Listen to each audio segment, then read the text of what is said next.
¿Sabes cuál es el primer perfil de datos que contrata una empresa? ¿Quieres saberlo? Porque no es un científico de datos, no es un ingeniero de datos y no, tampoco es un ingeniero de inteligencia artificial. La mayoría de la gente que quiere dedicarse al mundo de los datos no entiende que estos roles no existen en el vacío, aparecen cuando la empresa los necesita y aparecen en un orden muy concreto. Quédate porque hoy te voy a contar la historia de cómo una empresa construye su equipo de datos desde cero, desde la primera contratación hasta tener un equipo consolidado. Y en cada fase vas a entender qué hace cada rol, qué herramientas usa y por qué existe. Igual hasta terminas con un favorito para ti. Así que si estás pensando en dedicarte a esto de los datos y la inteligencia artificial y no tienes claro por dónde empezar, el objetivo es que al final del vídeo vas a saber exactamente dónde encajas tú. Empezamos por el día cero. Imagina una empresa, da igual el sector, un e-commerce, una fintech, un SaaS, me es indiferente, porque siempre funciona más o menos parecido.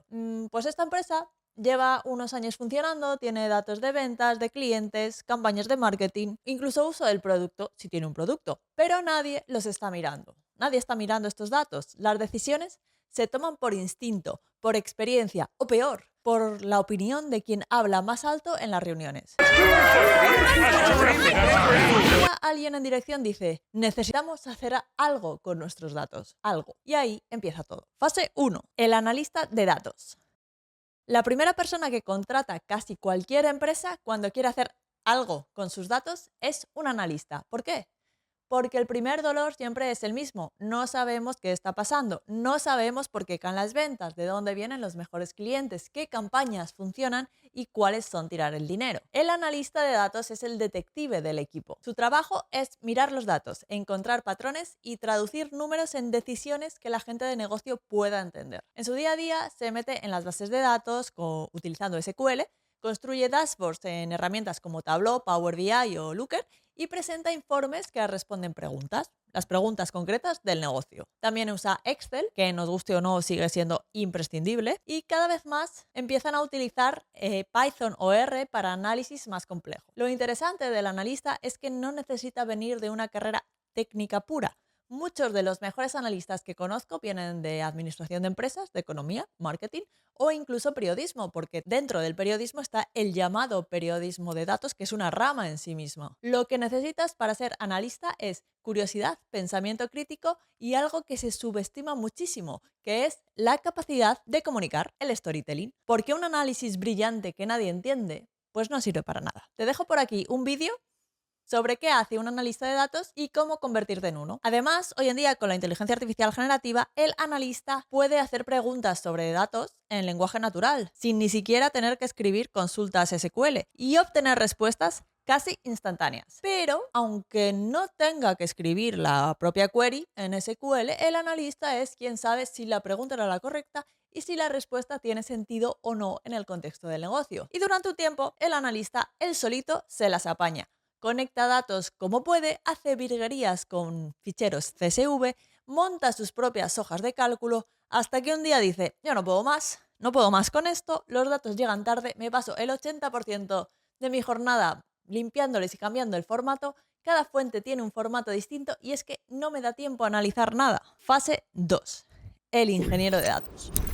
Aquí es cuando la empresa se da cuenta de que tener datos y tener datos usables son dos cosas muy distintas. El ingeniero de datos es el fontanero del equipo, es quien diseña y construye las tuberías por las que van a fluir los datos, desde las fuentes originales, que puede ser el tráfico de la web, o si es una app, el CRM, el ERP, hasta un sitio centralizado donde el analista y el resto del equipo puedan trabajar sin volverse locos. ¿Qué hace un ingeniero de datos? Pues construye pipelines, que son las canalizaciones.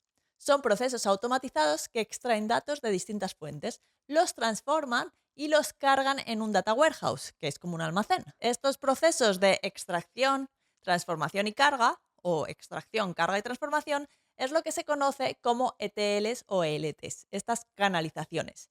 Y el ingeniero de datos se asegura de que esas tuberías no se rompan, que los datos lleguen a tiempo, completos y en el formato correcto, cada día. ¿Qué tiene que saber un ingeniero de datos? Pues SQL es su lengua materna y Python normalmente es su segundo idioma. Y luego se mueve en un ecosistema de tecnologías que va variando un poco dependiendo de la empresa. Pueden ser tecnologías cloud, como AWS, Google Cloud o Azure, herramientas de orquestación como Airflow y tecnologías de procesamiento distribuido como Spark. Como te digo, estas herramientas concretas ya dependen del volumen de los datos que se manejen en esa empresa. El background ideal de un ingeniero de datos es la ingeniería o la informática y disfruta construyendo sistemas. Si lo tuyo es que las cosas funcionen de manera fiable, este podría ser tu rol. Pero no te decías todavía, que aún queda. La inteligencia artificial generativa también está transformando un poco el rol de ingeniero de datos, porque permite que el ingeniero genere pipelines enteros a partir de descripciones en lenguaje natural,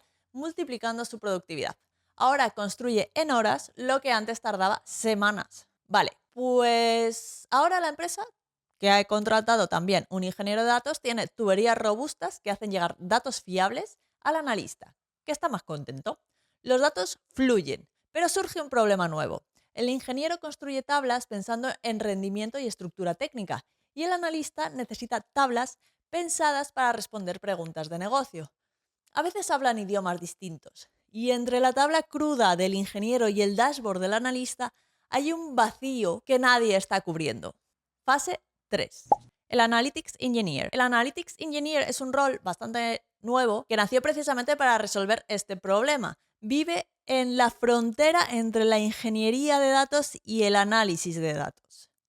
No todas las empresas tienen un Analytics Engineer en su plantilla y sus funciones a veces se reparten entre ingenieros de datos y analistas. Entonces, ¿qué es lo que hace? Pues lo que hace es coger los datos crudos que produce el ingeniero y los transforma en modelos de datos limpios, documentados y testeados que el analista puede usar directamente. Crea las tablas finales, define métricas de negocio de manera centralizada para que todo el mundo calcule la facturación, la probabilidad de que un suscriptor se dé de baja o el coste de adquisición exactamente igual. Su herramienta estrella es dbt, que permite tratar las transformaciones de datos como código, pues se puede usar control de versiones, test automáticos y documentación. ¿Y qué tiene que saber, aparte de utilizar dbt, un Analytics Engineer? Pues SQL, fundamental, y necesita entender bien el data warehouse donde trabaja, ya sea BigQuery, Snowflake o Redshift. Es un rol fantástico para gente que viene de análisis de datos y quiere dar un pasito un poco más técnico, o para ingenieros que quieren estar un poquito más cerca del negocio. Así que si te gusta poner orden, documentar y construir cosas que otros van a usar, este podría ser tu sitio. Pero lo que te digo, ten en cuenta que en muchos equipos este rol no existe formalmente todavía y está un poco en la frontera difusa entre ingenieros de datos y analistas. Esto ya depende de la compañía y cómo reparte las funciones. Evidentemente, la inteligencia artificial generativa también ha llegado al rol de Analytics Engineer, aunque sea un rol moderadamente nuevo. Y gracias a estas herramientas, pues puedes generar modelos en dbt, test y documentación casi automáticamente. Pero el juicio de qué modelar, cómo nombrar las cosas y qué métricas importan sigue siendo su responsabilidad. Bien, ya tenemos un equipo de datos de 3 personas. Un analista de datos, un ingeniero de datos y un Analytics Engineer. Ahora el equipo funciona como una máquina perfectamente engrasada. Datos fiables, modelos limpios, dashboards útiles. ¿Qué más se puede esperar? Pues los jefes están encantados porque pueden ver qué pasa y por qué pasa, pero claro, siempre quieren más. Y un día el CEO pregunta, vale, ya sé qué pasó, ahora quiero saber qué va a pasar en el futuro. Fase 4, el científico de datos. Hasta ahora todo era analítica descriptiva y diagnóstica. ¿Qué pasó y por qué pasó? Y la empresa quiere ir un paso más allá, predecir el futuro. ¿Qué cliente tiene más probabilidad de cancelar suscripción? ¿Qué producto debería recomendar a este usuario? ¿Cuánta demanda va a haber la semana que viene? Pues el científico de datos utiliza estadística avanzada y modelos de machine learning para encontrar patrones complejos en los datos y hacer predicciones. En su día a día diseña experimentos, construye modelos predictivos y valida hipótesis. Y algo que se suele olvidar, también dedica mucho tiempo a limpiar y preparar datos. Mucho. Incluso teniendo un equipo de ingeniería y analytics engineer sólido, pues aún así, mucho. La herramienta principal de un científico de datos normalmente es Python. Es su herramienta estándar de trabajo, con librerías especiales como scikit-learn, pandas y numpy. Luego también utiliza Jupyter Notebooks para experimentación, SQL para acceder a los datos. Y cada vez necesita saber más cositas sobre MLOps para llevar sus modelos más allá de un notebook. Para ser un científico de datos sí que hace falta una base un poco más sólida de matemáticas y estadística fuerte, porque lo que diferencia a un buen científico de datos es que entiende la estadística detrás de los modelos, entiende esas matemáticas, entiende cómo funcionan, no solo los entrena y se olvida. Como en el caso del resto de sus compañeros de equipo, en la inteligencia artificial generativa también es un asistente brutal para un científico de datos. Le ayuda a escribir código, explorar los datos y prototipar rápidamente. Pero de nuevo, el pensamiento estadístico, el diseño experimental y saber cuándo un modelo está sobreajustado no lo suplanta ningún modelo de lenguaje, de momento. Y entonces ya tenemos un científico de datos en nuestro equipo y pasa lo inevitable. El científico de datos construye un modelo de predicción que funciona con un 92% de precisión. Es capaz de detectar quién se va a dar de baja del servicio. En su notebook todo funciona, es brillante, pero cuando intenta que ese modelo responda a peticiones reales de la aplicación, en tiempo real, 24/7, se da cuenta de que un notebook no va a funcionar en producción. Fase 5. El ingeniero de Machine Learning. Aquí aparece el ingeniero de Machine Learning, que es quien coge el modelo entrenado por el científico de datos y lo convierte en un servicio fiable, escalable y monitorizado. Es la diferencia entre un prototipo y un producto. Así que lo que hace es empaquetar modelos para producción. También diseña pipelines, esta vez de entrenamiento automatizado. Monitoriza que los modelos no se degraden con el tiempo y optimiza rendimiento y costes. Este perfil, el del ingeniero de Machine Learning, es un perfil híbrido entre ingeniería de software y ciencia de datos, porque para ser ingeniero de Machine Learning necesitas entender cómo funcionan los modelos, pero sobre todo necesitas saber construir software robusto. Si vienes de ingeniería de software y te fascina el Machine Learning, o vienes de ciencia de datos y te gusta más la parte de sistemas, este podría ser tu camino. Con la inteligencia artificial generativa, además de tener la ayuda especial para escribir código y realizar sus funciones, el ingeniero de Machine Learning tiene un desafío especial porque cuando la empresa tiene que desplegar sus propios modelos del lenguaje y gestionar estos modelos, pues este mundo es bastante distinto al del Machine Learning tradicional. Aquí hay que lidiar con el ajuste de modelos, las RAGs, gestión del contexto, evaluación de modelos generativos. Son muchas cosas y muy nuevas. Y de aquí también va a salir nuestro último rol, el ingeniero de inteligencia artificial.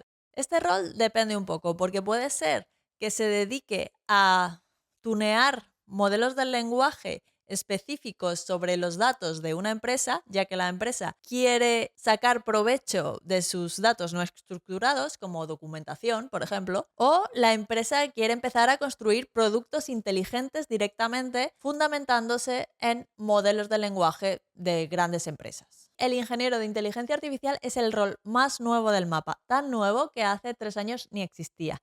No entrena modelos desde cero, sino que construye productos y aplicaciones inteligentes usando modelos de inteligencia artificial que ya existen, principalmente modelos de lenguaje como Claude, GPT o Gemini. Es la diferencia entre fabricar un motor y construir un coche con un motor que ya existe. Vamos a compararlo un poco con el ingeniero de Machine Learning y el científico de datos. Estos dos fabrican el motor y por otra parte el ingeniero de inteligencia artificial construye el coche con el motor que ha fabricado Anthropic, OpenAI o Google. ¿Qué es lo que hace un ingeniero de inteligencia artificial? Pues diseña arquitecturas de aplicaciones que integran modelos de lenguaje. Puede implementar patrones como RAG para conectar modelos con datos propios de la empresa, construir agentes que ejecutan acciones o también puede diseñar sistemas de evaluación y gestionar el contexto y la memoria de las aplicaciones de inteligencia artificial. Si vienes de desarrollo de software y quieres ser ingeniero de inteligencia artificial, tienes una ventaja enorme porque este rol está bastante más cerca de la ingeniería de software y la programación que de la ciencia de datos. Necesitas saber construir aplicaciones, entender cómo funcionan los modelos de lenguaje a nivel práctico y tener buen criterio para diseñar sistemas fiables. La ironía de este rol es que la inteligencia artificial generativa no solo lo ha transformado como al resto de roles de un equipo de datos, sino que lo ha creado y evoluciona a la velocidad que evolucionan los modelos, muy rápido. Así que si te gusta estar en la frontera y no te importa que el suelo se mueva bajo tus pies, que se va a mover, este rol podría ser para ti. Eso sí, estate preparado a tener que estar aprendiendo cosas nuevas todo el rato. Como ves, la inteligencia artificial generativa no solo ha creado este rol, sino que ha inundado a todos los demás puestos como una herramienta fundamental de rendimiento. Todos los roles se benefician de entender y utilizar la inteligencia artificial generativa. Bueno, pues ya está. Hemos construido un equipo de datos completo, desde cero. Desde una empresa que no miraba sus datos hasta una que construye productos con la inteligencia artificial. Cada rol vive en un punto distinto entre dos ejes. De más orientado a negocio a más técnico, de más enfocado en datos a más enfocado a modelos de inteligencia artificial. El analista, por ejemplo, está cerca del negocio, enfocado en datos, y el ingeniero de inteligencia artificial está más cerca de los modelos, pero más en su utilización que en su entrenamiento. Ningún rol es mejor que otro, todos son necesarios y, como has visto, aparecen en momentos distintos de la vida de la empresa porque resuelven problemas distintos. La pregunta aquí no es cuál es mejor, es cuál encaja contigo. Y para ayudarte a responder esta pregunta, he creado un test rápido, unas cuantas preguntas, sobre qué te motiva, qué se te da bien y con qué disfrutas para saber qué rol te va más. Puedes acceder al test si escaneas el siguiente QR. Y si después del test quieres que haga un vídeo dedicado a alguno de los roles, el que te ha salido, por ejemplo, con un roadmap de aprendizaje, las herramientas que deberías aprender, recursos concretos para hacerlo y los sueldos que se cobran, dímelo en los comentarios.